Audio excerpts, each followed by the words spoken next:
Sir यांच्या स्वागतानिमित्त उद्याच्या एल्गार मेळाव्याच्या स्वागतानिमित्त काही ओबीसीच्या कार्यकर्त्यानं बॅनर लावले, परंतु लोकशाहीमध्ये हे करत असताना दुसऱ्या बाजूच्या लोकांनी तिथं यायचं नसतं।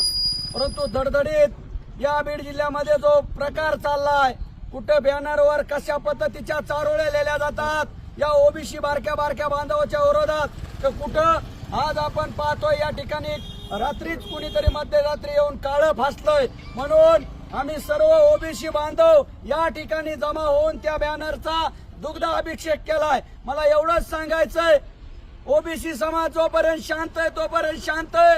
या महाराष्ट्राचे मुख्यमंत्री, बीड जिल्ह्याचं पोलीस प्रशासन या सर्वांना या ओबीसी बांधवाच्या सर्व बांधवाच्या वतीने सांगू इच्छितो की येणाऱ्या काळामध्ये ही जुलूमशाही आणि हुकुमशाही आणि जो नंगानाच चाललाय, हा जर थांबला नाही तर हा ओबीसी समाज जोपर्यंत शांत आहे तोपर्यंत शांत आहे। एकदा की खवळला की महाराष्ट्रातल्या सर्व पुढाऱ्यांना चळो की पळस करून सोडेल, एवढंच या निमित्तानं सांगतो।